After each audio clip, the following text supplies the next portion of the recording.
Hey everybody. Welcome to my channel.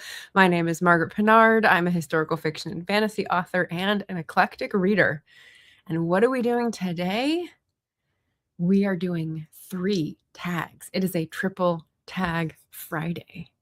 And book tags, in case you don't know, are sort of like chain emails from the 90s where you have a set of questions that strike your fancy and you tag people and they have to answer the questions and then they tag people and it's fun. So we do this on YouTube. Sometimes it's about books. Sometimes it's about like the rest of your life. And yeah, in the title for this, or the thumbnail, the title, mentioned that I'm going to cross off a full page of tags. What do I mean by that? I track my tags in my planner, and this is a whole page of tags. There's two lines per tag. So with this one, I finish all of these, and then I can go to this page, and then this page, which I had to start this year. So that's very exciting. I'm trying to catch up, and that's why I do these in like groupings of 2 or 3 each month. So yeah. So if that sounds fun, subscribe to the channel, stick around, stay a while. Happy Friday. And the 3 tags I'm going to do are The Perfection of Reading by Lecton at A Rock in Samsara, the First Date tag from Marlicia's Meanderings, which used to be Marlicia's Musings, and the Unread Books tag from Rainy at Beyond Books. So I will put banners up and help myself find my way back that way. And then I will also put up the people I'm tagging on the screen because they're already in the description. So I did do that ahead of time. I looked for all these people's channels. I looked for this tag and didn't see that they did it. So they may have been tagged already, but they had not put up the tag as of yesterday. So hopefully that turns out okay. And I actually get to see people do the tags that I tag them with. So let's say hello to the chat. Sleeping in today. Everyone is just sort of rolling it up. I love it. Hello, cat paw. I like the energy. I think some of us are sick. It's a late winter, sicky sick kind of time. So, hey, Kat, welcome. And Eva, hello. You're keeping me company while I lose my mind doing taxes. Oh, boy.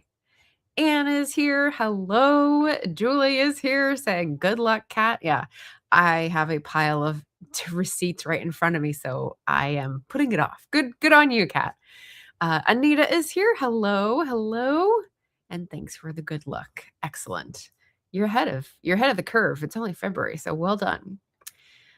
Okay. Let's jump into the first tag, which is the perfection of reading. Now, a lot of people did this like 8 months ago. Let me consult my tag page here that I'm so excited to cross off. So I was tagged by Book Chat with Pat and then also Leslie. So Pat tagged me in August and Leslie tagged me in December, and I still had not done it. But now I'm redeeming myself. So I'm going to follow along with the prompts in the description. So anyone who wants to do these can certainly do them. I did cross over the 5,000 character limit in the description with 3 tag prompt lists. So I had to cut down some of the explanatory language. So I'll repeat that here. Lecton is a monk living in Tibet, and so he was doing the perfection of reading based on the what are they called? Paramitas. This is his introduction. The Tibetan Buddhist instruction to live a meaningful life is to try to live the life of a bodhisattva, a person or being who has totally dedicated their life to benefiting others. The 6 perfections, known as the paramitas in Sanskrit, are 6 types of enlightened activity that make up the bodhisattva's conduct, which ordinary people are encouraged to try and realize in their own lives. This original book tag is celebrating those 6 and exploring how they might be reflected in our reading lives. And he encourages us to recommend a book for each perfection, but that didn't really call to my soul. So we're going to answer the questions as listed and explain them as we go. The perfection of generosity is the first prompt. What is an experience of either book gifting or book receiving that was meaningful or memorable for you? And here's an interesting one. It's only happened once, maybe twice in my life. I was on an airplane and I sat next to someone and we struck up a conversation, and he was like an older man. We were talking about studies, philosophy. I think I was in college or shortly after college. And he somehow sent me through Amazon the Pierre Teilhard de Chardin book, The Phenomenon of Man. Now, this is someone who is religious, but also a philosopher and sort of existed in that space in the 20th century, I believe. And I had never heard of him, even though I'd gone to a Catholic college. My mom had definitely heard of him. So I read the book and I was highly confused, but I was also highly moved that someone had been moved by that conversation to, find me and send me that book through my Amazon wish list, which was really cool. So that was the first time that had ever happened. And I read it and tried to understand, but it was the gift giving that was more meaningful than the actual philosophy book, it turns out. Prompt number 2, the perfection of ethical discipline. What are your best and worst reading habits? Now, this is interesting because it's very subjective. So I thought about reading habits, period. I usually read daily, of course. I switch between multiple books at a time, whether they're different in subject or format. I use reading to clear my mind and often to transition from one task to another. Sometimes, if I'm overwhelmed by one thing, I take a break and read to sort of etch a sketch, erase the thing and the emotional turmoil that it stirred up. Sometimes I will annotate as I go with a pencil, pat, or with sticky notes. And usually those get moved to my review on Storygraph. So in my Storygraph review, I will have all the positive notes and I will have all the negative notes. Positive are things that I turn the top corner down. The negative are things that I turn the bottom corner of the page down, if that's how I'm doing it. Or I just list all the quotes that were interesting that I sticky noted. And I will note if I gave up reading it, whether I DNF'd it, return it to the library, or review it in detail. So are those good or bad habits? I'm going to throw that back. I don't know. Switching between multiple books, reading to clear my mind, annotating as I go, reviewing not all of the books, so being sort of inconsistent. I don't think there is a best and worst. I think there's just, this is what works for me. What do you guys think? Let me visit the chat. I was sharing an image of a receipt and you said receipt, pulling me back to the tab. You were sharing an image of a receipt. With whom? That's interesting. Kat says, thankfully, I put everything on credit card through my bank, so it makes it easier to find everything. Yeah. Oh, a new hot water heater. Oh, crushing. Jim says, hey, y'all. Hey, Jim. Kat says, airplane combos are either surprisingly awesome or leave me alone. I'm trying to nap. Yeah. Yeah. How many books do you have going currently? So there's like the hot list that I'm reading every day. And then there's the I started and I haven't finished, but I don't know when I'm going to go back. And that's probably like 10 or 12. There's actually a whole basket in one of the shelves that I haven't done in a month or two. But the ones that I'm reading right now is basically the 2 that I showed on Wednesday's stream. So only 2 that I'm switching between reading every day. Literal image. Yeah. Oh, sharing on Facebook. It's from 1999. It's a receipt from Taco Bell. I know. Yeah. Food is so expensive now. Kappa says, I listened to a radio show a week before Christmas in 1998. Never respond to competitions, but this once I did, and I won one of 3 books, the one I wanted. It arrived on the solstice, and I spent 10 days reading and working my way through it as a vision quest over Christmas and New Year's. It was deeply transforming. That sounds really cool. That's a great answer. Very memorable and transforming. Wow, that's cool. Oh, yeah. My connection was transforming and memorable, but the book was not. Kat says, "Can we get those 99 prices back?" Yeah. Yeah. Well, for various reasons, I don't see that happening. Um, let's see. Excuse me. Not alive with Margaret if I don't sneeze. Prompt number 3. The Perfection of Patience. What is a book that you anxiously waited for and did it live up to the expectations you set for it? Oh, okay. So I don't anxiously wait for many books. Mostly books go on a wish list and I will like look for them when I'm going to use bookstores. Sometimes in the case of my 2 current reads, I will see something catch my eye and pick it up new, or I get credit for turning used books in and then I get to redeem it how I like. And this time I did a new book. But anxiously waiting for, I would say the most often time that happens is with the library holds, right? Because then you're like, you want to check it out, but there's 36 people ahead of you in line. And I think I'm waiting on hold for 4 things right now that have taken multiple weeks, but I've only got 2 library checkouts right now, which is pretty good. One of them is a DVD that I just got last night, and one of them that is a book for Climathon that I have yet to start. So, but I'm not hoarding them like I was last year, which is good, which I'm proud of. But anxiously waiting. So last year I read 107 Days by Kamala Harris. It was from the library. I had to wait quite a while, and it was a 5-star book. It was short. It was very to the point. It wasn't waxing philosophical. It was like this happened and this happened, and it really spoke for itself. It was just jumping off the page with what should have happened and what went wrong and her, like frustration with how things went. And so I just thought that was really valuable. So definitely lived up to expectations because I didn't really have any for a political memoir, but I wanted to see what she said.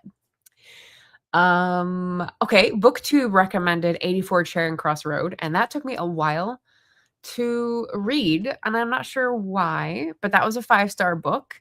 I've got the sequel, and that has also taken me a while to find and to read. So I've been saving it, I think.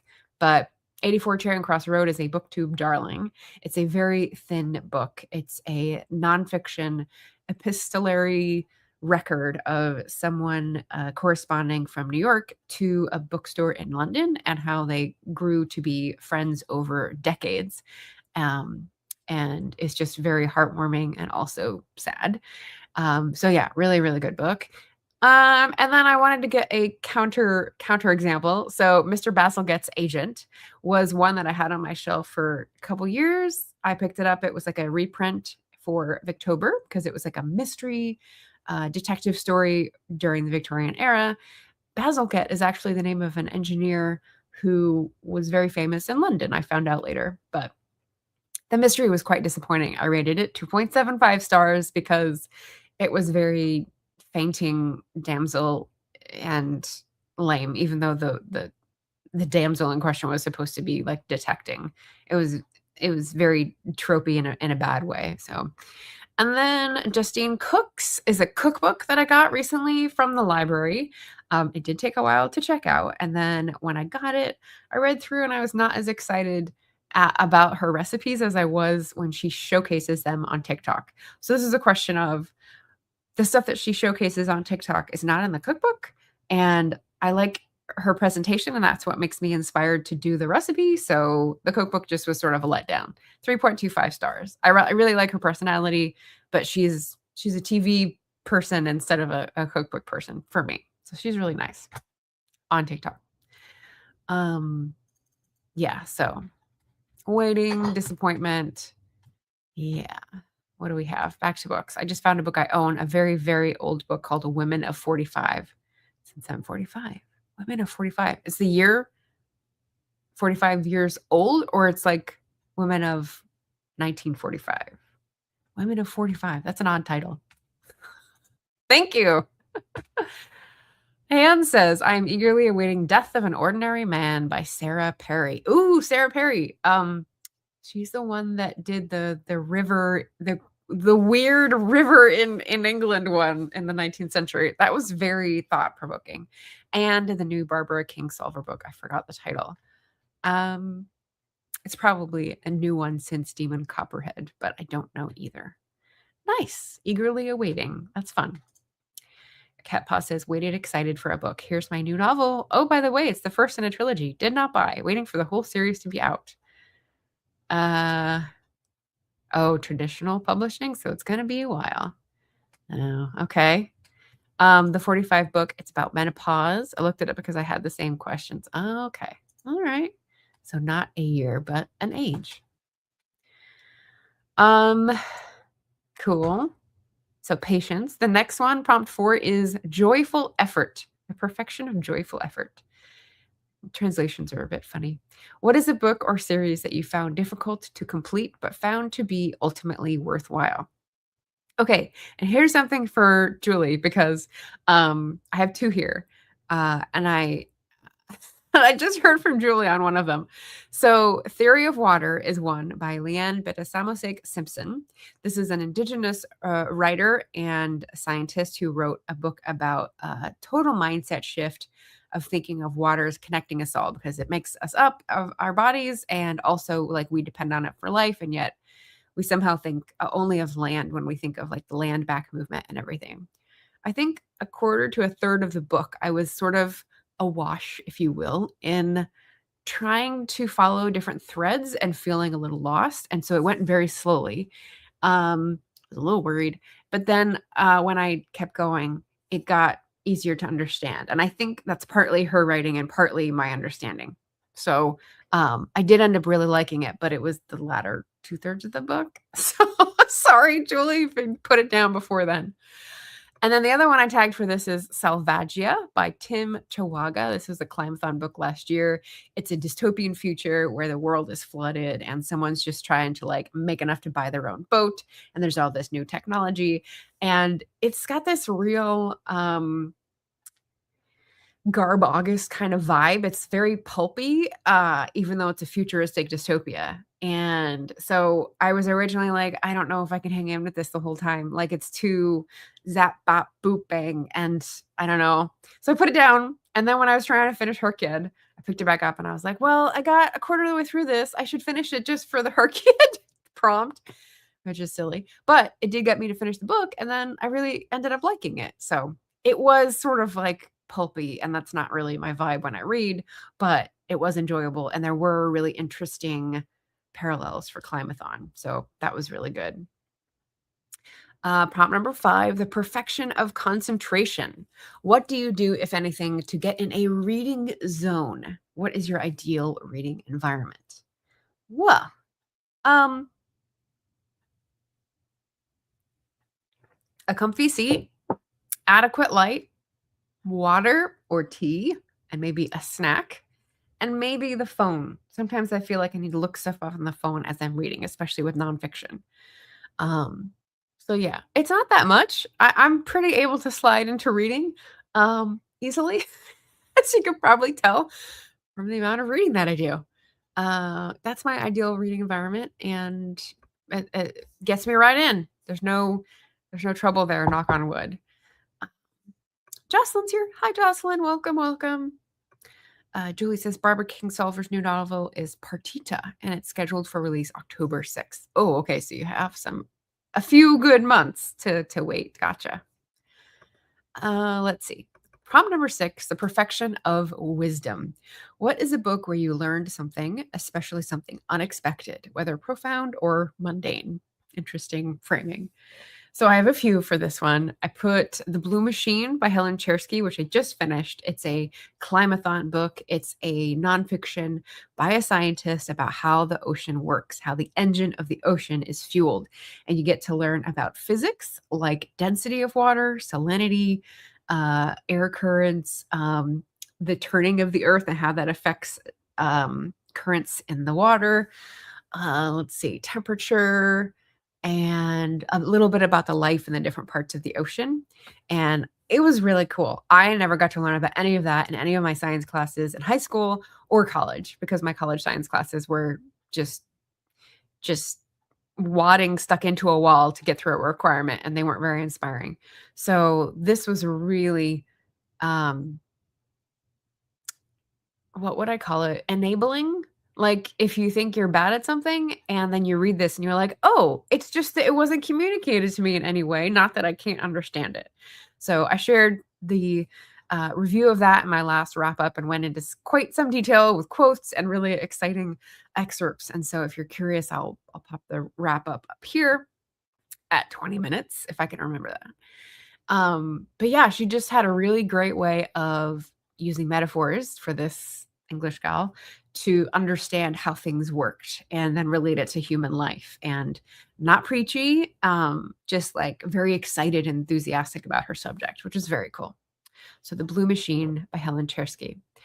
Another unexpected learning was The Library of Lost Maps by James Cheshire. So I started, but I haven't gotten through the whole accompanying PDF. This is an audiobook that I listened to about a few examples of maps that have been hidden away in the UCL, University College London. Is that what it's called?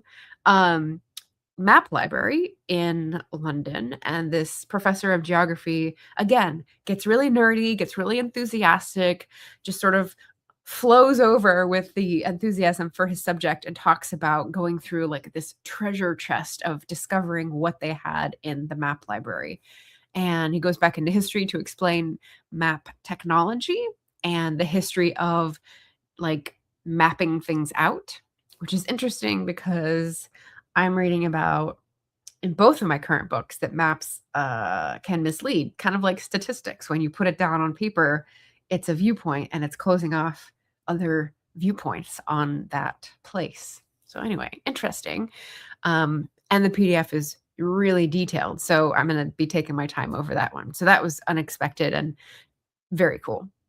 And then the last one, Unexpected, Remake the World by Astra Taylor. So this is an activism book. It's about this woman and her basically experiences and sort of like chapters of different resistance struggles that she observed, that she uses in teaching, that she learned something from. And so if you didn't live through them, you can learn about them. Or if you live through them, you can get a different perspective. And some of these things were things I had heard of, and some of these things were not. And so I'd never heard of Astra Taylor before, but I really liked the title, Remake the World.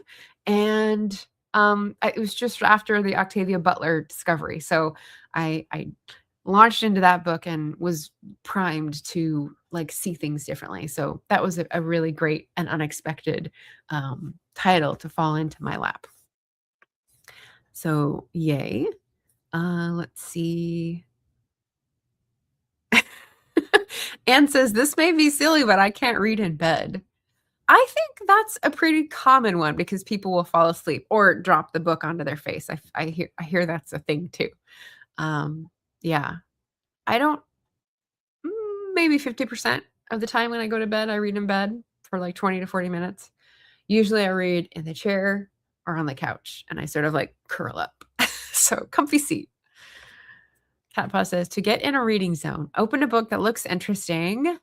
Wow, it's already getting dark or getting bright outside. Excellently, yeah, phrased. Yeah, exactly. Exactly.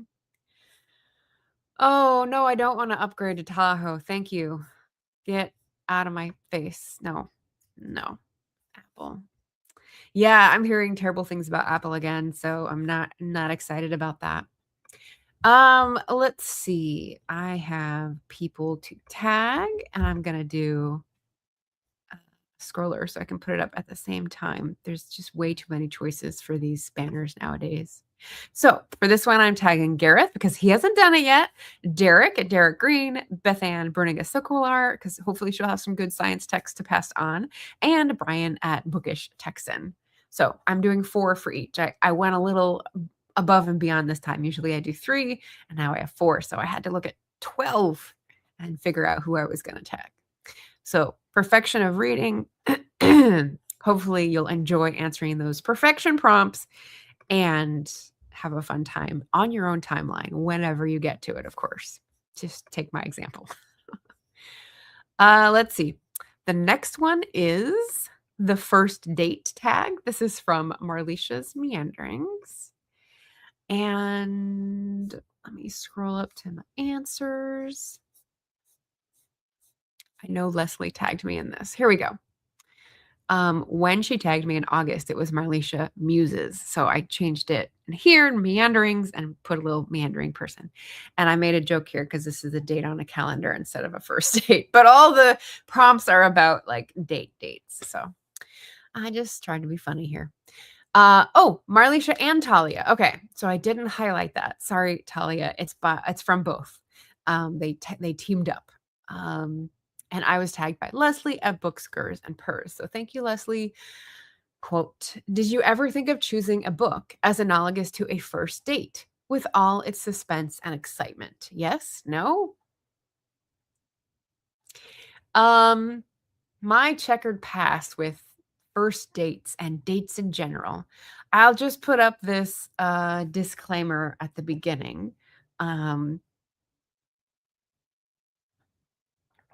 I didn't think this through, so this is a bit off the cuff. Let me put Talia's name in there first of all while I'm thinking. Boop.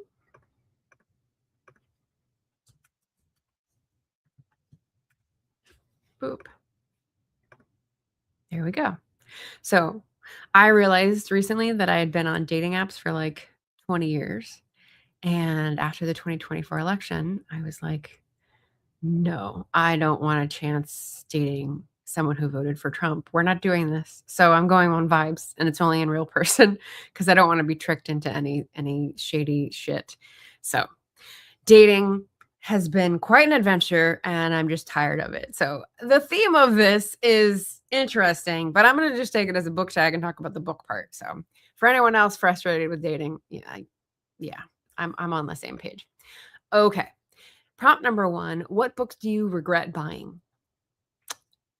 The only thing I can say here is duplicates, and I'll touch on that in a little bit. Number 2, do you DNF books? Why or why not? At what point do you DNF if you do? How much time do you generally invest before DNFing? Okay, there's a lot of questions in one. Yes, I do DNF, which just means did not finish. If I don't like where it's going, and if I can sort of tell and I don't want to go through that, if there's a character I really can't stand, or if there are too many errors and I just like I my mind is constantly like correcting, and then that gets just tiresome. Or if the tone or viewpoint is just one that is unsalvageable, I don't want to listen to it, so I will DNF in that case. Usually I give a book like 40 to 60 pages. I'm usually 50 pages into a book before I glance up. And if it's like, if I get that weird feeling, I'm kind of meh. Some of the books that I've put down recently and that are in that sort of like dozen are not that kind of book, because that kind of book I would just pass on and give away.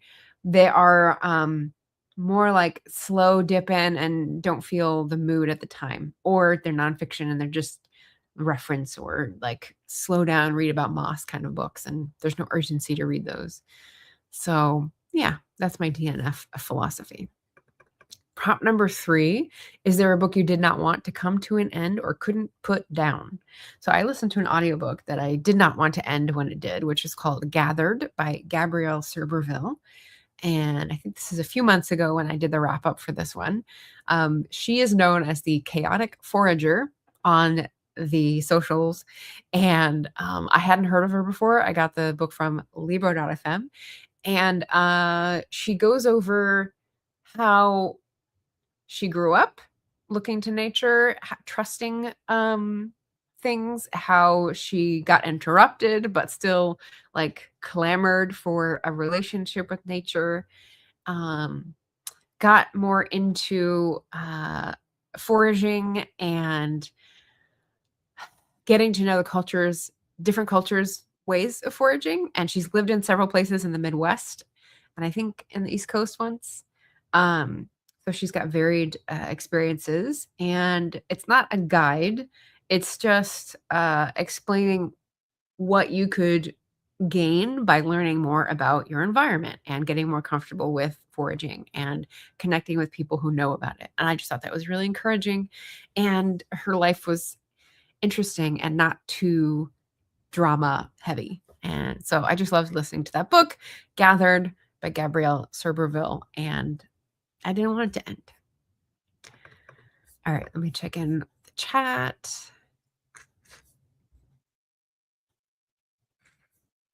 Laura's here. Hello. I prefer to read off a screen in bed than a book. Maybe it's just easier to hold. Ooh, but screens can still smack you in the face. I would not. I would elect not to do that, but good for you. Kat says lunch break. First day I've been allowed to eat anything crunchy in 2 months. Yes, chewable vitamins. And the human just brought home rangoons, which are, I think, crunchy, kind of like Funyuns maybe, and sesame chicken. Sounds yummy. I sneaky read on my phone. The pups disapprove of physical books. Oh, so you get harassed when you have physical books. Sometimes that happens with me. More often it's the laptop, actually. Sometimes the phone. Sometimes things like papers sticking up off the table. Bean will try to like press his scent glands and his cheeks against something and he'll like knock it off. And I'm like, don't do that with electronics, buddy. That's yeah, Cat Paw says, I learned to give myself permission to DNF through a book group. Good for the book group. Life's too short, indeed. Laura says, haven't dated for years. Life is so much easier without it. There we go. Peas in a pod. Yeah, we're there. Excellent. Donna, hello. Hello. I just saw Donna and Dee Dee's chat and I said, hey, I tagged you. So, not in the last one, so you didn't miss it, but it's either the second or the third, and I'm halfway through the second. So I'm doing 3 tags today. I like to do them in groups, but yay, thanks for being here. Kat says, exactly. I give it 10% to get me interested, then I'm either in or out. So much betrayal if there are errors and annoying characters ruin it later on. Yeah, DNF philosophies. Okay, prompt number 4 is, have you experienced withdrawal after finishing a specific book? Not wanted to move on to other characters, wanted to reread the whole book or sections of it again immediately after finishing, etc. Yes. So I would say the book that I have, well, it's probably Sarah J. Maas that I did that the most with, but I don't do that anymore with her. The book that I've done that the most with is, or been inclined to, is Thorny Hold by Mary Stewart. So if you don't know Mary Stewart or haven't read her, she's queen of romantic suspense in like the 70s, 60s, 70s, 80s. She's not very well known today, except maybe for her fantasy books, which are Arthurian, but her romantic suspense are of their time for sure. But it's usually like some coming of age story, and there's insta love because that's what she experienced in her life, which is very sweet. And there's a mystery, and they have to find out what to do together. It's kind of like a Nancy Drew, but a little more grown up. And yeah, it's just very like classy. Like it's not spicy. But yeah, it's got adult truths in it. So Thorny Hold is a really good example of that. And if you are into like a little bit of supernatural and a little bit of outsmarting the bullies in the neighborhood, Thorny Hold was a good setup for me. It's someone inherits a cottage in is it Wales? I can't remember where it is now, but yeah, it was just like a good setup and like really juicy tropes that were thrown in, and it just very much worked for me. So I wanted to read that one again. Prompt number 5. What keeps you invested in a book? Someone with a good sense of humor? Oh no, that's not the question. That's my answer. Okay. I'm reading it. All right. So what keeps me invested? I would say someone with a good sense of humor. So I'm laughing along with them when I'm reading. Someone learning to do better. So if they are making mistakes and then like figuring it out in an internal monologue, that's really nice to see. The details of a beautiful, intricate landscape will keep me invested. So if I'm hearing about like the essence of a place, the history, the vibe, the mood, the haunted hills or whatever. I like that. And someone trying to fix an injustice. So obviously, like Dulcie's Legacy, my book, is one of the things that I love most. It's like a time travel where someone discovers something in the past that went wrong, and then they have to fix it for today's world to stay the way it is, and for people not to die. So that was something that I love reading and something that will keep me invested. Let's see. Number 6, what prompts you to pick up a book? Cover, blurb on the back, etc. I would say the cover, the title could, the author name, if I know the author and I'm interested, and the publisher. So if you look at the books on the shelf like this and you see the publisher imprint, there's a few that I will be like, oh, I like them. And now, of course, I'm going to forget all of them. There's one or two that are new age publishers. There's Source Books, which is historical and historical romance, like Susanna Kearsley's publisher, which I really love most of the time. There's what am I thinking of? The Workman Publishing, and they do a lot of cool nonfiction, like self-help books. So those I've been into for a while. And Chronicle, they do a lot of fun like craft books. So I like when I see Chronicle because they usually do a nice packaging job for like stickers or crafty things. So they're usually fun. But yeah, cover, title, author, publisher. And then my little caveat to this is what makes me put down a book, see number 2. So that's the opposite. I like it. Prompt number 7, do you keep finished books to reread or do you unhaul them? Which is an interesting question because you're going to see my ratio. I like to ask people what their ratio of unread to read is, and I got mine wrong. So that is the next tag, and I will let you know what my ratio is. So I keep the books if I want to read them again or if they're going to be reference. And if it doesn't fit those categories, then I will sell back. Or if they don't take them at the used bookstore where I go, I put them in a little free library. That's what I did a couple weeks ago. Okay, and then the next question... There's 1.5 questions left, but it's pretty long. So let me check in with the chat. Let's see.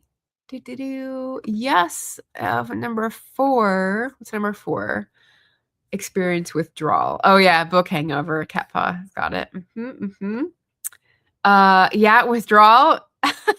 Mom says Maisie Dobbs. Yeah, if you read the whole series. Have you read the whole series? Are you ahead of me? I'm waiting on the last book, because Sonia at Enthusiastic Reader is going to buddy read it with me. And we were going to do it last year and she didn't get to it. So this year, fingers crossed. But if you've read the last one, then you are ahead of me. Hello, Gareth. How much have I missed? We're almost done with the second of 3 tags. So Kappa says, I got Thorny Holds packed somewhere and I still have not read it. Oh, if you could find it and you want to read it, if you feel in the mood, I loved it. It was such a comfort read.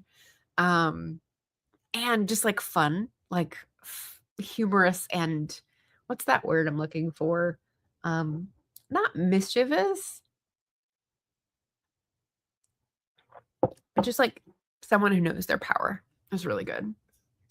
Donna says, definitely the cover for me for picking up a book. Yeah, that's number 1. Definitely. And sorry for sounding like a broken record, but I didn't want The Weight of Ink to finish. That's the most recent book hangover for Catpaw. Yeah, The Weight of Ink was really good. I think it's been like 8 or 10 years since I read it. It's a long while. I think the author came out with a new one, and I haven't read that yet. So 6, what was 6? 6 is what prompts you to pick it up. Blurb, author. Interesting. I tend not to look at the blurbs. So there's a lot of work that goes into getting blurbs, so I'm sorry that that's just wasted on me. Or the author. Yeah, fair enough. Kat says, give me all the action or the sass. If it makes me giggle or there's a bad guy gonna bite it in some glorious way, I'm all in. Okay, so I sense a little schadenfreude there. Nothing wrong with that. Mom says, as far as I know, I've read them all. Well, don't spoil the ending for me, okay? Not the White Lady. The last one is The Comfort of Ghosts. So that's the one I haven't read yet. It's in a pile over there. Okay. All right. So the next question, I had a lot of stuff to say. Prompt number 8, who or what do you trust most for book recommendations? So here's the funny thing. As you probably know from previous streams, um, I track my Booktube reading on the story graph, and I will tag a book with like wish list or library or something if I haven't read it yet, but it's been recommended to me. Then I also put the person's name who recommended it to me as a tag. So I have like 400, not 400, yeah, 467 tags. Some of those are where I bought the book. So there's a lot of different bookshops, but some of those are who recommended it to me. And there's a lot of different booktubers' names. And what's interesting is I looked at all those tags and I thought, okay, here's some groupings. Here's some booktubers whose books I have read, whose recommended books I've read. So Heidi at My Reading Life, I've read 3 of her 6 recommendations and they were very good. Native Lady Book Warrior, that's Kim. I've read 2 out of 7. They were very good. Leslie at Book Scars and Purrs, I've only read 1 out of 13. So it was a good book, but like my ratio isn't that great. Katie at Books and Things, I've read 1 out of 12 and it was fair. Brian at Bookish, I've got 17 recommendations from him, but I've only read 3 so far. And Lena Norms, I've read 1 out of 19. So she's also recommended a lot that I want to read, but only read 1. But it was very good. So there's that. Those are the successful ones. It's just sort of a sampling. But on the other end of the scale, oh, and I will say Aoife at Words of Clover. I put this in the wrong place.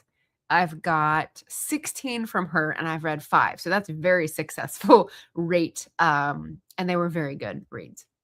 So the other ones from booktubers that I have not read. Oh, and I'll take that one off. A. Bailey Carus. She is an Australian booktuber who also has a podcast. 11 recommendations, read 0. Gunpowder Fiction and Plot. So that's Scott. 9, and I've read 0. Angela's Bookcase, 5, and I haven't read any. Camilla at Hasty Books, 20. She recommends great books, but I think I don't have access to a lot of them because they're Scotland specific, where she's been living. So that's frustrating.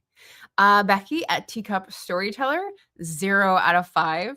Jen at Remembered Reads, 0 out of 6. And Sandra at Pulls Down the Moon, 0 out of 9. So obviously there are a lot that I'm like compelled to want to read, and then I don't find them and they don't pop up. So that's another grouping, another sampling. And then there's folks that are no longer on Booktube, but I still have their tag, and it's sort of nostalgic. It sort of makes me sad when I see that. So I'm Written by the Book for people who remember these channels. I had 7 books by her and I read 4 of them. So that's a pretty good rate, and they were fair. Like there were some good, some bad.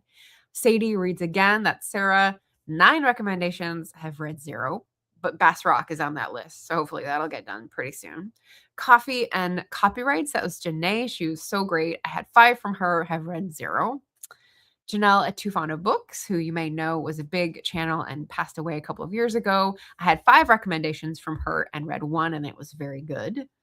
So the others would probably be good. Courtney Ferreter had done some buddy reads with me, and I had 6 recommendations from her, and I've done 2. So that's pretty good ratio, and they were good reads. And then Jenny at What's Bookin'. I loved her channel. Her delivery was chef's kiss, but I had 5 recommendations and I've only read 1, but it was very good. So I don't know if anyone else tracks this sort of thing, but I think it's important. I read once or heard once, many years ago now, that the reason Americans in particular, and modern people in general, are more prone to believe misinformation is that we remember the information we hear, but we don't remember the source. And so if we don't evaluate the source as trustworthy or not, the information just sticks in our head and we just say, oh, well, it must be true. I heard it. And I was like, no, that's not okay with me. So this is when I started trying to remember, like exercising my brain, going, wait, where did I hear that from? And like trying to think back to where did I hear the news or whatever. And so the reflection of this in books is who recommended it to me. So try to exercise that recall in my brain so that I'm less vulnerable to misinformation. So I don't know if anyone else is concerned about that, but I felt that was important. So I've been working on that for like a decade.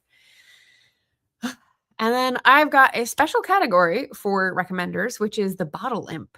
So Camilla, Sarah, who's not on anymore, but people in Scotland might be curious about this one, who are Scotophiles. The Bottle Imp is a small publication. It's like a literary journal, and I get their newsletter. It's like every 2 months. It's not very often, but they often have reviews or essays or nonfiction pieces that are about Scotland culture, lore, nonfiction, geology, like history, really cool stuff, and a little esoteric, but sometimes really fun. As the name, the Bottle Imp, because it's a bottle of ink and it's a little impish devil that lives in the bottle, might indicate. So I signed up for that years and years ago. And, whenever it comes through, I will look through the categories. And again, I don't have a way to buy lots of these because they're not going to show up in my used bookstores. They're pretty niche. But if you're interested in the same thing, because you're watching my channel, you might be, I would recommend the Bottle Imp. And bonus, if anyone is curious how many books I have with your name on them, feel free to ask me in the comments, because if you think I do, I can tell you how many I have on Storygraph. They're not all public. You have to do that individually. So you feel free to ask me and I'll let you know how many books I've put in my Storygraph with your name on them, which I thought is kind of fun. Bonus prompt 8.5 is, would you ever pick up a book and read it without knowing anything about it? Or conversely, let someone else choose your book for you? Like a blind date. LOL. So I have, but not often. I let someone else choose. Not my thing. Never, not going to do it. Like, not my thing, right? So for this, I am tagging these lovely folks. Oh, I guess I should do this. There we go. So the first date tag, Mama Chulanda is Library Without Borders, Donna's Book Addiction. There you go, Donna. Rachel at RK Stumbling Bear, and Reed Becca. So I went through my tags and like who tagged me and who I've tagged and who does tags. And I tried to pick people who would do tags or consider it like a novel thing. And yeah, hopefully it's enjoyable to ponder these habit questions and share them with your audience as well. So that's the second tag done and dusted. Let's see.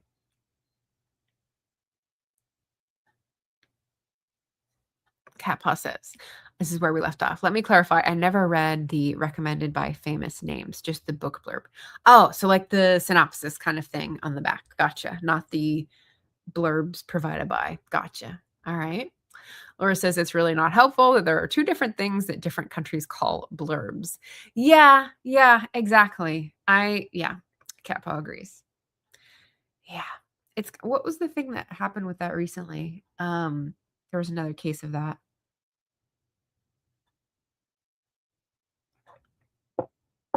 Shoot, it's on the tip of my brain. Oh, gloves. So I was talking to the emergency team about assembling the kit. And I was like, is there a way of referring to the gloves differently? So when you ask me, do you have gloves in your pack? I can tell whether you are asking about surgical nitrile gloves or work gloves for like heavy protection. And they were like, no, they're just gloves. And I was like, well, then you're going to have to give me more detail. It was kind of silly. I was like, this is possible to do in a more efficient way. Garrett says, Catpot, looks like you mean the same thing that I said. Big motivation. Okay. Yeah. Reading the explanatory synopsis blurb. That's what we'll call it. Not the one sentence hype from the famous author. Yeah. One of these Workman Publishing books was about like a new adult kind of primer on life. It's called 3 Black Dresses. It was one of my favorite books for a long time. It's kind of like what you would find in women's magazines, but better information and evergreen. And one of the things is dating. And she says, when you're out on an art gallery date, you can come up with something like staring at a painting and saying, it brushes up against the belly of the infinite. And that has just stuck with me as like the most nothingest thing to say. That she recommended, hey, do something like this if you're in a bind for something to say. And I just thought that was the funniest thing. So That's stuck in my head. I've never used it, but yeah, these blurbs often say kind of nothing things, which I don't really get with. Catpaw says the info about the book written by the actual author. Sometimes it's not written by the author. TradPub, they probably have someone else do it. Kat says, I read one book recommended by a famous author, but it was literally a recommendation from one of my all-time favorites on my Twitter post, not a line on a book cover. Okay, so yeah, that feels a bit different. If you're following someone because you like their taste and they recommend it to their audience, like, yeah, it could be paid. Yeah, it could be quid pro quo, but you could probably trust that they would make a good recommendation because they don't want their reputation to founder or get tarnished, since that's what reputations do. Kara says, the issue of the source of our information is a problem with the digital age in general. Yes. So I'm doing what I can in my personal life to fight back. But yeah, it's a much bigger societal problem. But I'm big on personal choices. Laura says, yeah, I don't feel like readers care much about the quotes by other authors. I don't know why they're so prized by publishers, because that's how publishers make decisions about print runs. And that's how buyers, who are big buyers, make decisions about wholesale orders.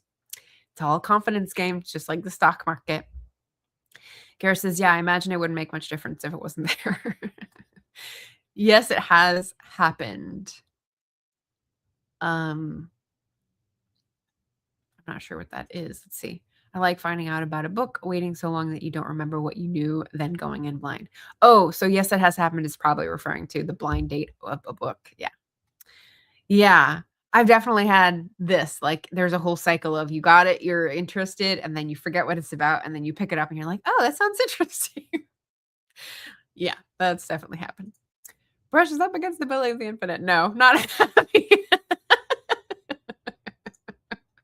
I mean, an art gallery is really the place for that kind of language, in my opinion, which is why you will not find me in many art galleries, to be honest.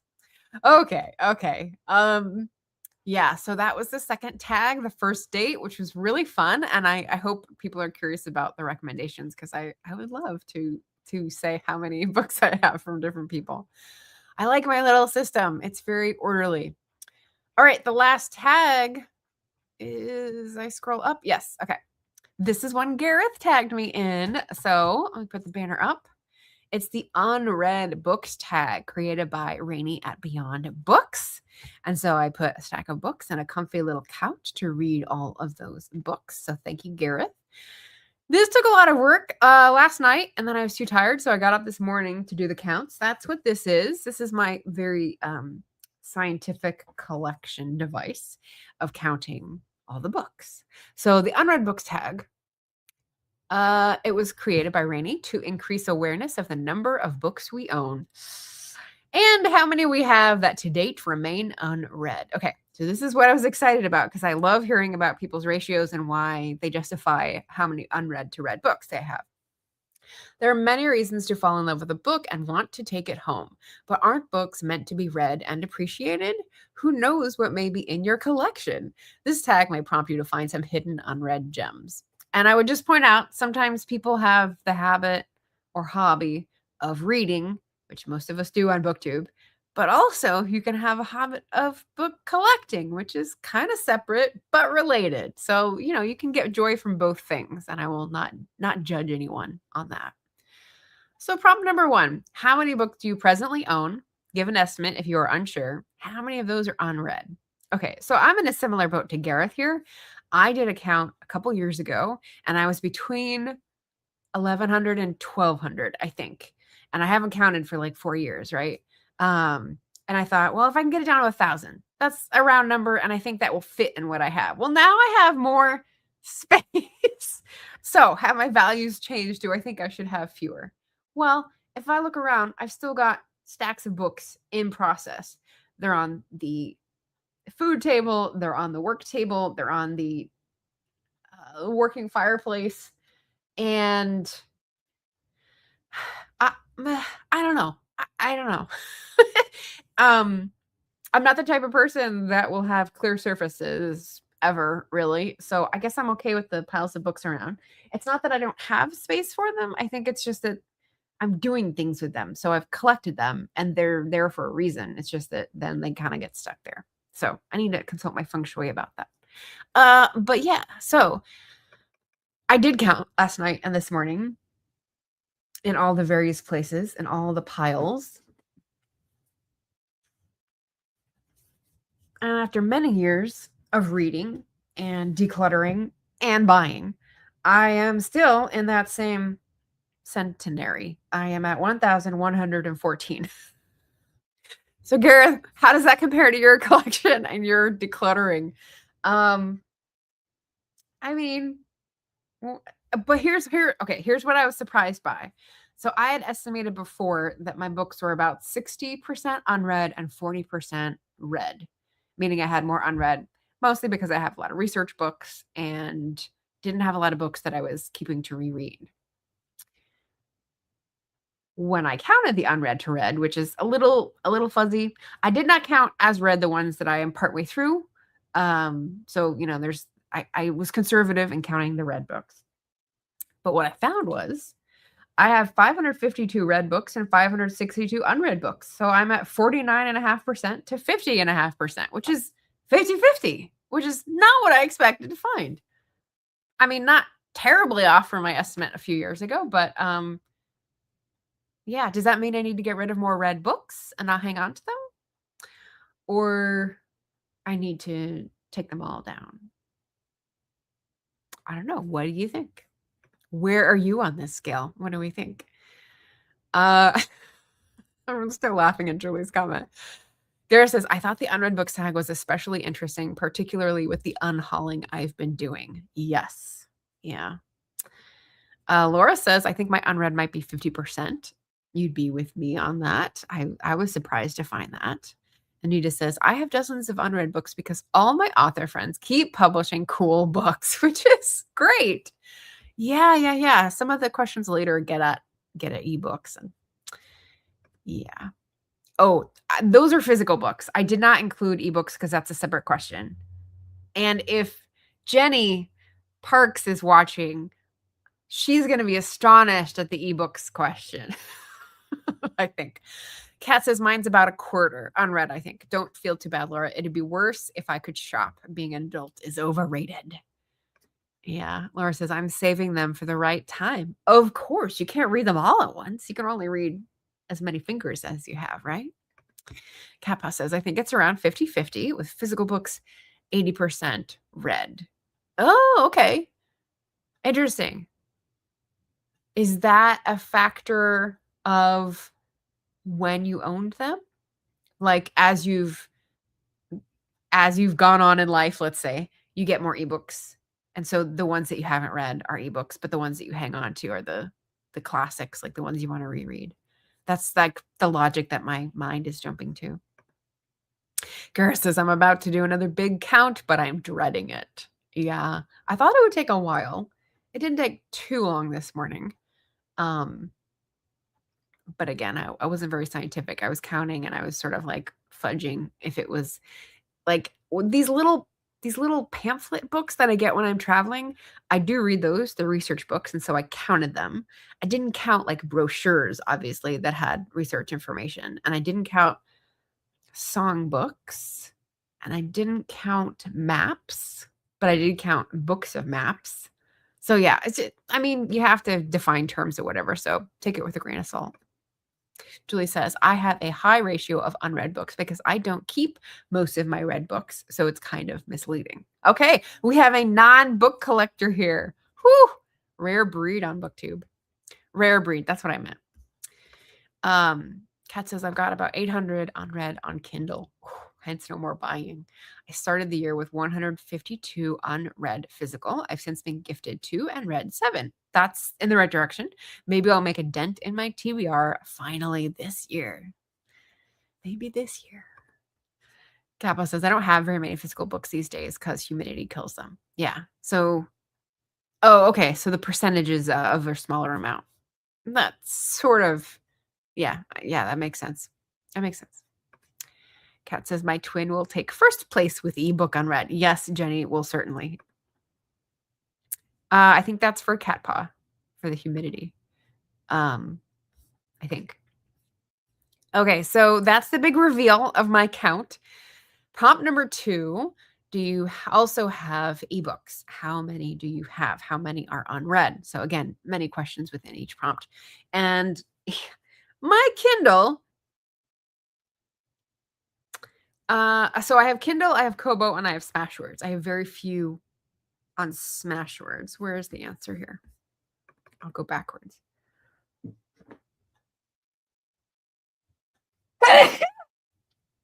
Okay. Smashwords. I only have 6 ebooks on Smashwords, and 4 of them are unread. Kobo, which is my preferred independent ebook retailer, and whenever someone has a shop or a link to an ebook, I look to see if they have Kobo. It's just the one that I gravitate towards. I have 80 Kobo ebooks, of which 61 are unread. You see a pattern?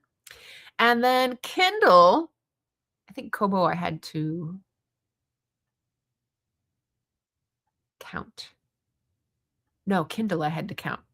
My iPad was dead and it wouldn't boot up even when it was plugged in. So I had to wait 15 minutes. And while I was waiting, I went to my read.amazon.com and I counted because it doesn't summarize, because it won't do that on the desktop because it's a monopoly. Read between the lines to Amazon. Okay, so on the Kindle, they summarized for me and I was 5 off on my counting. So that's the grain of salt that you have to take all these numbers with. Kindle says I have 195 ebooks, of which 165 are unread. I don't like reading ebooks. There you go. I will if I have to, but like not my jam. Not my jam. Let's see. Quintana Roo, tip of the Yucatan. Never even thought of humidity having an effect on books. Yeah.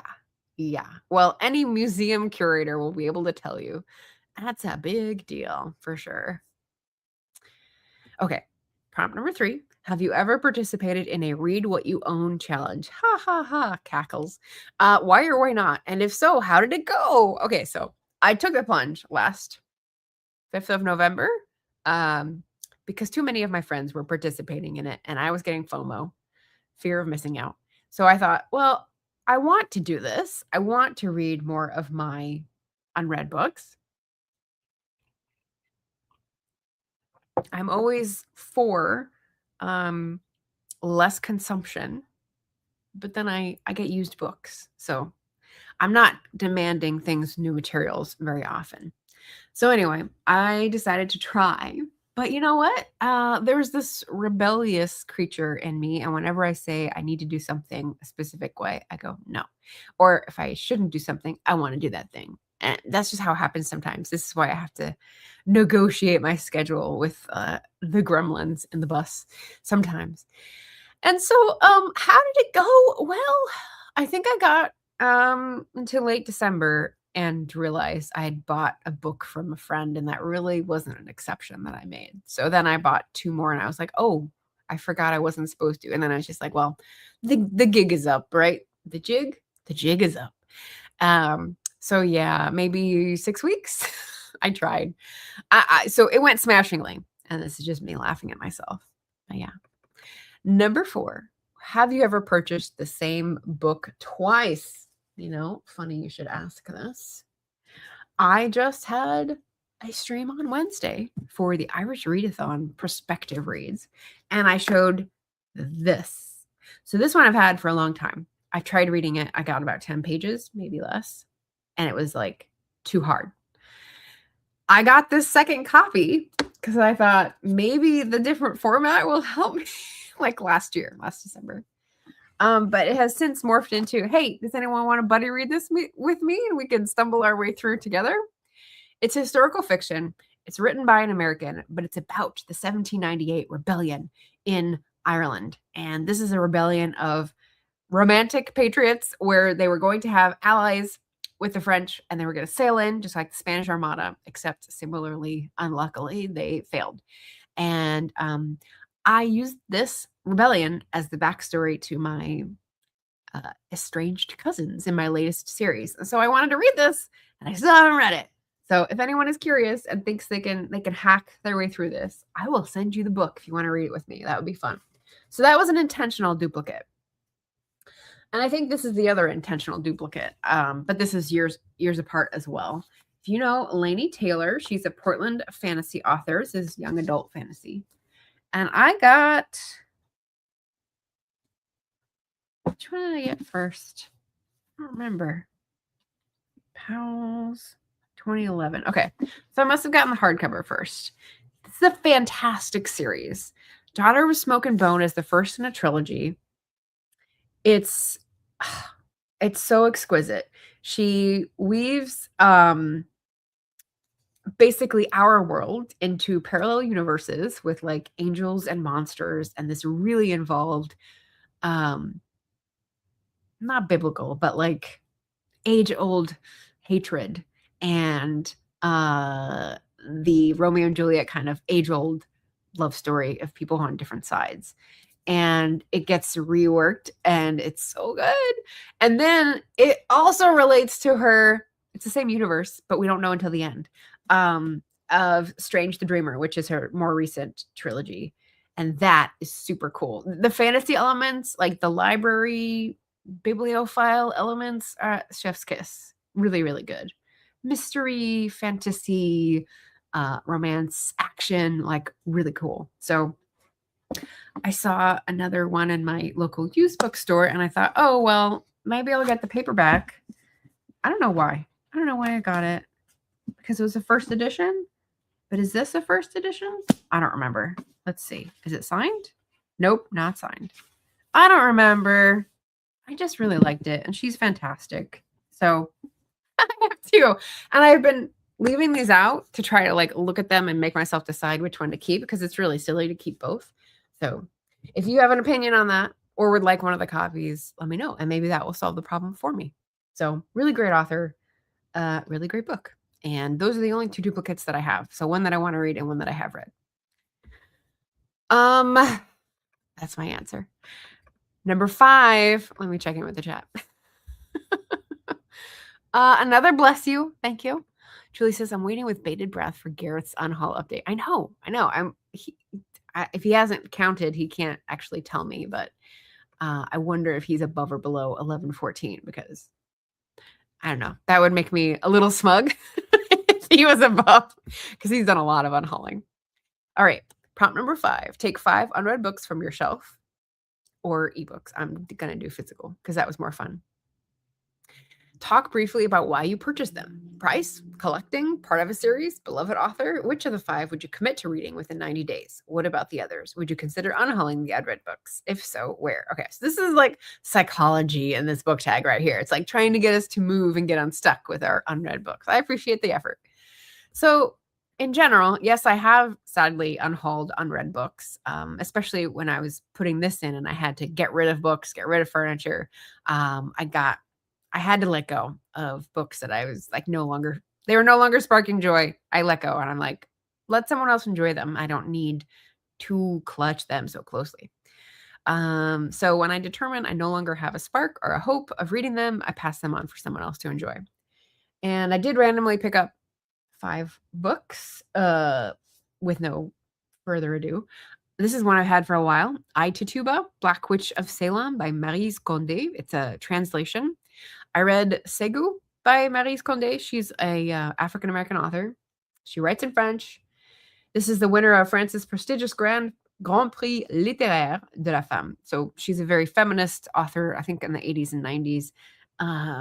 This is the one I wanted to read first because I thought, oh, how cool. It's a story from the Crucible that she's taken the Black woman's perspective on. That would be really interesting. I couldn't find a copy. So I got a copy of Segu first and I read that and I was like really mired down in it. It's an epic generational saga of history in West Africa. Some parts I found really interesting and some parts I was just like, they dragged. So I wanted to read this one first and I just haven't come back around to reading it. So I don't think I can commit to reading it in the next 90 days. There's no urgency and I don't want to unhaul it because it was so hard to find.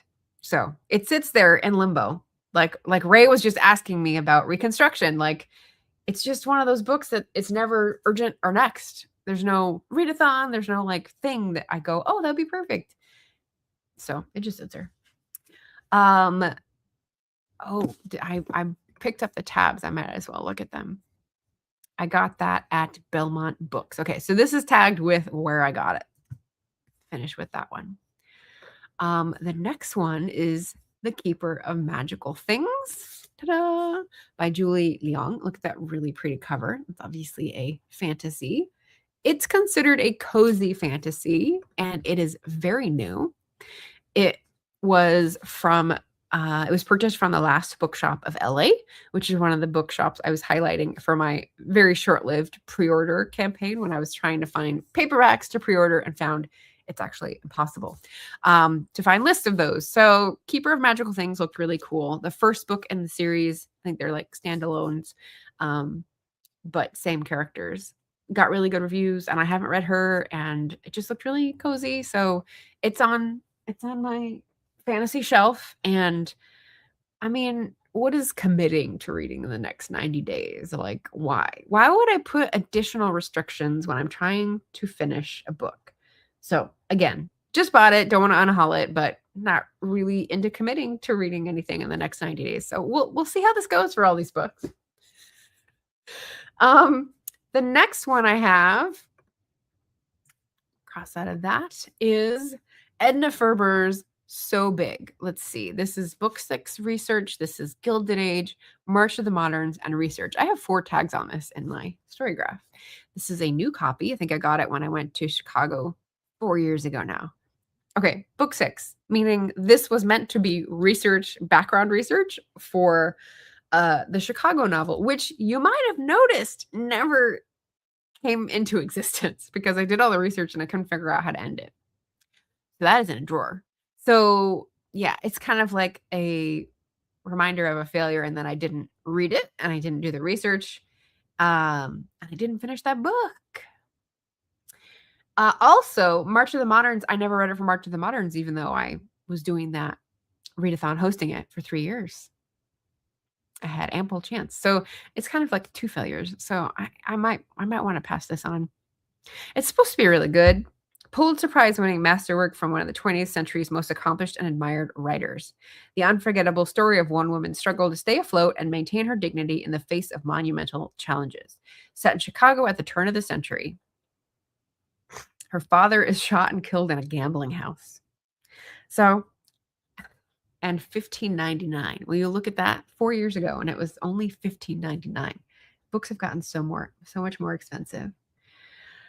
Anyway, I'm not going to commit to reading. I might unhaul it. I don't know. That's hard when you bought something new. Hold on.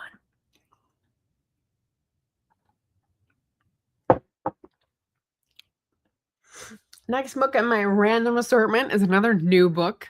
Let me find the tag. So this was purchased, I think, last year from Postcard Bookshop. It's a bookshop that is about travel to all the countries. It has guidebooks, but also fiction and nonfiction from that country as like a little glimpse into each country, which is really cool. This is The English Understand Wool by Helen DeWitt. And you'll see that it's in the hardback format of like the golden storybooks for kids. And it's really a thin book. So I was intrigued. And this comment really reminds me of what is the E.M. Forster? A Room with a View. You know, like just nationalist generalizations that are funny to people outside looking in. The English understand wool. Or, you know what? The other one is Northanger Abbey, when the chaperone says, well, he understands muslins. So the implication being he can't be all bad, right? That sort of thing. Like, I got that tone and that got me excited. And then the format was kind of strange and unique. And I thought, well, that's cool. It was expensive for, you know, like a small book. Again, I hate getting expensive books that are short, like Becky Chambers. But I did it. Not sure why. But it's literary fiction that is not really my jam, it seems like, because I tried to read it, and it's like a mother-daughter relationship that's kind of, what's the word I'm looking for? Not fraught exactly, but just simmering under the surface. And I don't know if that's what I want to read. Feels like a small story. So I'm not getting the bigger picture. So again, do I read it in the next 90 days? Maybe, because it's so short. And then maybe I'll unhaul it. No commitments, because that's not me. And then let's see, a fifth book, randomly assorted. This is a research book on Scotland. Those are 2 tags. And then the third tag is Scoob books. So I think I talked about my favorite bookstores for a tag recently, and Scoob was on that list because I went to this bookstore for the first and only time in London, and it's basically like kind of like a university bookstore, but for all the London universities. They've got the cast-offs of all these university academic history, culture, sociology books, and I was like drooling. There was so much to go over, and it was pretty big space. So I spent a good amount of time in there and came away with several. If I click on Scoob books, it will show me how many I bought there, but I'm not going to do that. That might be embarrassing. But just so you know, when I travel, I do come back with like half a suitcase full of books. This caught my eye. Insurrection: Scotland's Famine Winter by James Hunter, with that really cool cover illustration. So Insurrection was an eye-catching title. And then I thought, wait, Scotland insurrection. Well, I know about the rebellions. When Scotland's 1846 potato crop was wiped out by blight, the country was plunged into crisis. And it's like, oh, wait. So I know about the 1846 crisis in Ireland, but there was also something similar going on in Scotland. So this is what piqued my interest. It was a research thread I wanted to follow, and I haven't followed it.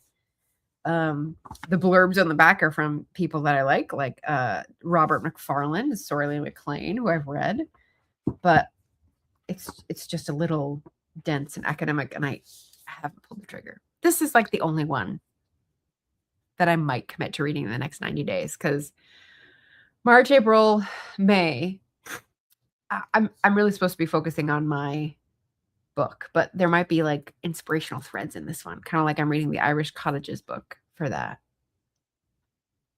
So I'll have to think about that. Now that I have this stack on my work table, I'm going to think about that today.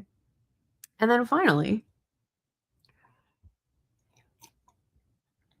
I thought it would be fun just to stick this in there. Why did I get this book? Can anyone tell me? I've mentioned it before. The Country Diary of an Edwardian Lady. It's a journal, illustrated journal of someone in the Edwardian era who basically did like her own almanac and was really gifted with drawing, painting.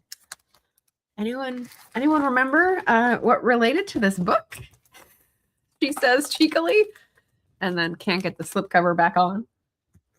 Let's see if any of you have spotted it. Catpa says, if you listen to audiobooks, what's your favorite from last year? Ooh. Let me go back and look at my wrap up. There were a lot of good ones. Because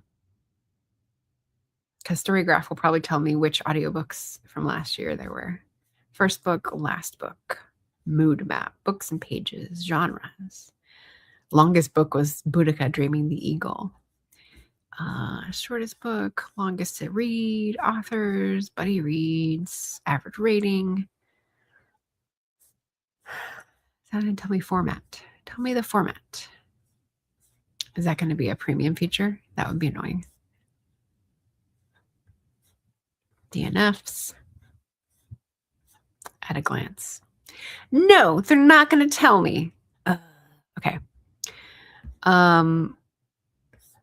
I'll look through my at a glance and see if I can tell you which were my favorite, but let me catch up here. Whoa, Julie, I'll be relieved if I've gone below 1,600. Gareth! I didn't think you were that high. I thought you were like around 1,200 when I last heard you talk about it. Scoop Books is great. Yes, I know.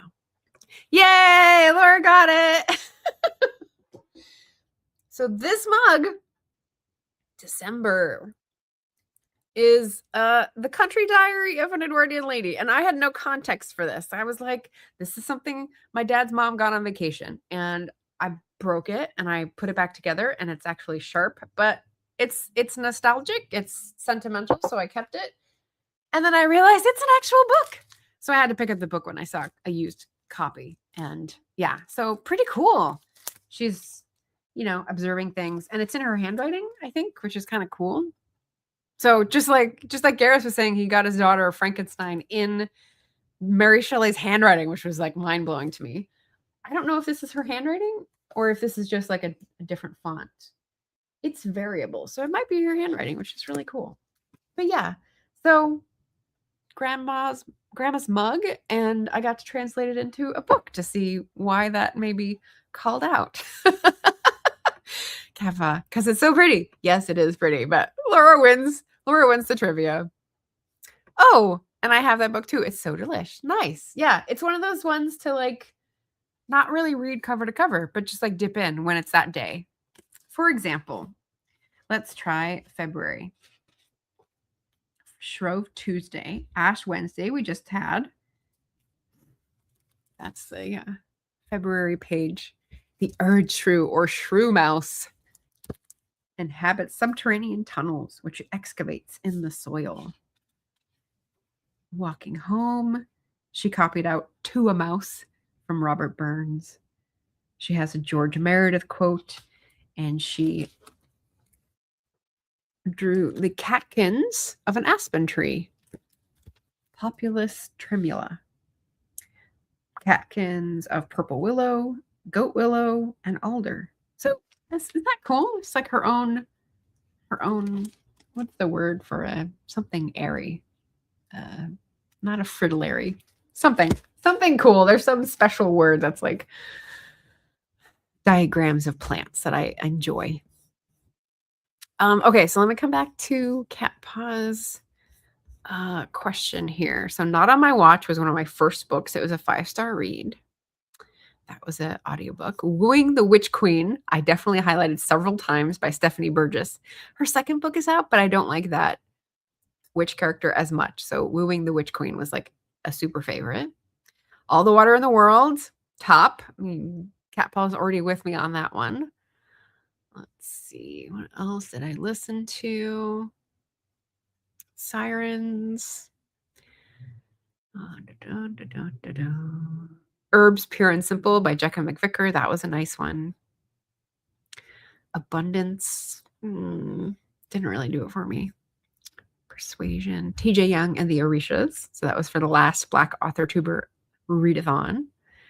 Qualified by Sherry Dunn. That was really good. That's about discrimination on race in the workplace. So that was really interesting. She's done a lot of research there. 52 Ways to Reconcile by David A. Robertson. That was a good one. Some really heartfelt stories in there that like I was walking around and made me cry. So those were good. What else? No, did not like that one. Hell Followed With Us. That was an Agitation August read. That wasn't an audiobook. Never mind. How to Resist Amazon and Why by Danny Kane. I have Danny Kane's next book, which is How to Support Bookstores, which is great. What else did I listen to? Positive Obsession by Susanna M. Morris, which is a biography of Octavia Butler, and that was really good. How Trust Works. That was not an audiobook. Why is it square? I'm looking at all the covers and like looking at the square ones, and it doesn't exactly correlate. Sorry, Cat Paw. I'm going as fast as I can here. What Water Holds, which is a memoir by someone who is in the fishing industry, and she's a fisher poet on the West Coast. So she's been in Alaska, and it's really good about policy. So kind of like Not on My Watch. by a scientist who studies whales and then got into salmon research. What water holds is a fishing person who's like alive to the policy implications of the industry and the disingenuous actors in the industry, let's say. Soil and Spirit by Scott Chasky. Okay, this was a hard one to start. I was not into it at the beginning. He's a strange sort of farmer poet character, and he was sort of all over the place. But eventually, he got to like a pattern where he was describing different places and then putting in some poetry, and then I kind of got used to the pattern. And he's the one who talked about the lost gardens of Heligon and the Eden Project, which is where I might be visiting later this year. We've got Gathered, which I mentioned already today by Gabrielle Cerberville, which I loved. Salvagia, which I mentioned. Automatic Noodle, Automatic Noodle, which was really cute. It's like a robot dystopian cozy. Library of Lost Maps. That's it. Okay. So I mentioned a lot there. Hopefully that gives you something to go on if you're looking for a recommendation. Yeah. All right. So I'm tagging 1, 2, 3. These folks for unread books. And this is because I think it's going to be really funny to watch these people have to count their books because I've seen they have a lot behind them. Alan, especially Alan's Reads, and Mike at Riff Raff Reads, especially because they have the, the same sort of situation that I do, but also Book Chat with Pat and Michelle Lynn Reads, who are booktubers who haven't done this yet, and I just felt like tagging them and including them today.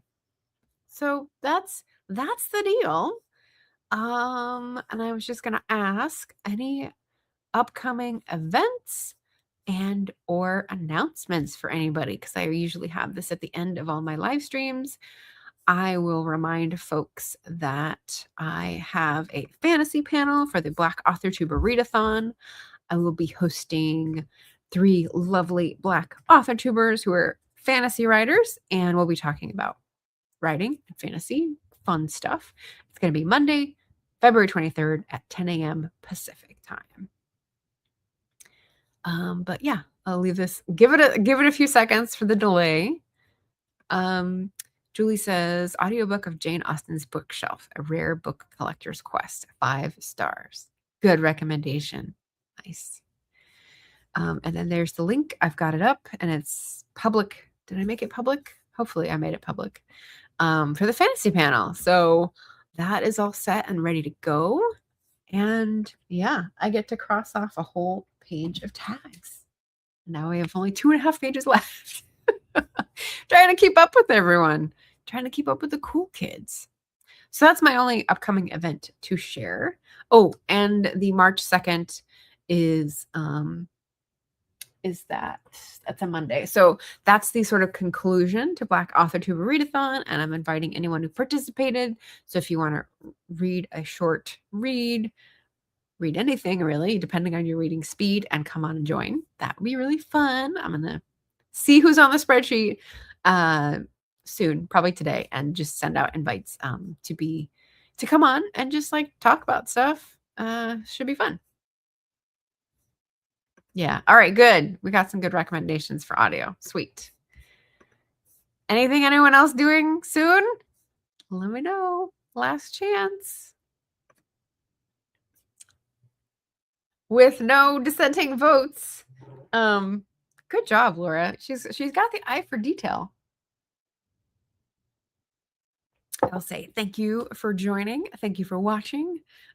If you like any of these books, let me know. If you have one of the 5 unread that you think I should read in the next 90 days, per Rainey Reads' exhortations, let me know.